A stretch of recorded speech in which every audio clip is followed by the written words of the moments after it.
ليس البر أن تولوا وجوهكم قبل المشرق والمغرب ولكن البر من آمن بالله واليوم الآخر والملائكة والكتاب والنبيين وآتى المال على حبه ذوي القربى واليتامى والمساكين وابن السبيل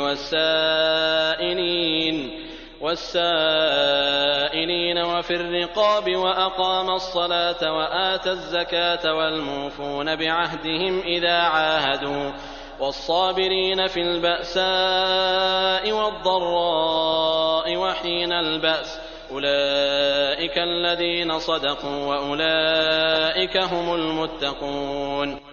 ساری اچھائی مشرق و مغرب کی طرف منہ کرنے میں ہی نہیں بلکہ حقیقتاً اچھا وہ شخص ہے جو اللہ پر، قیامت کے دن پر، فرشتوں پر، کتاب اللہ پر اور نبیوں پر ایمان رکھنے والا ہو، جو مال سے محبت کرنے کے باوجود قرابت داروں، یتیموں، مسکینوں، مسافروں اور سوال کرنے والے کو دے، غلاموں کو آزاد کرے، نماز کی پابندی اور زکوٰۃ کی ادائیگی کرے، جب وعدہ کرے تب اسے پورا کرے، تنگ دستی، دکھ درد اور لڑائی کے وقت صبر کرے، یہی سچے لوگ ہیں اور یہی پرہیزگار ہیں۔ يا أيها الذين آمنوا كتب عليكم القصاص في القتلى الحر بالحر والعبد بالعبد والأنثى بالأنثى فمن عفي له من أخيه شيء فاتباع بالمعروف وأداء إليه بإحسان ذلك تخفيف من ربكم ورحمة فمن اعتدى بعد ذلك فله عذاب علیم۔ اے ایمان والو، تم پر مقتولوں کا قصاص لینا فرض کیا گیا ہے، آزاد آزاد کے بدلے، غلام غلام کے بدلے، عورت عورت کے بدلے۔ ہاں، جس کسی کو اس کے بھائی کی طرف سے کچھ معافی دے دی جائے تو اسے بھلائی کی اتباع کرنی چاہیے اور آسانی کے ساتھ دیت ادا کرنی چاہیے۔ تمہارے رب کی طرف سے یہ تخفیف اور رحمت ہے، اس کے بعد بھی جو سرکشی کرے اسے دردناک عذاب ہوگا۔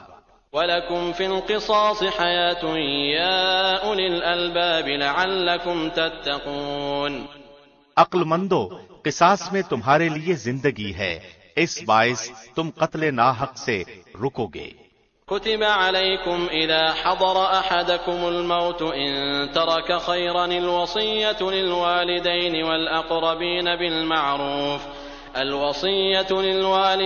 والأقربين بالمعروف حقا على المتقين۔ تم پر فرض کر دیا گیا ہے کہ جب تم میں سے کوئی مرنے لگے اور مال چھوڑ جاتا ہو تو اپنے ماں باپ اور قرابت داروں کے لیے اچھائی کے ساتھ وصیت کر جائے، پرہیزگاروں پر یہ حق اور ثابت ہے۔ فمن بدله بعدما سمعه فإنما إثمه على الذين يبدلونه إن الله سميع عليم۔ اب جو شخص اسے سننے کے بعد بدل دے اس کا گناہ بدلنے والے پر ہی ہوگا، واقعی اللہ سننے والا جاننے والا ہے۔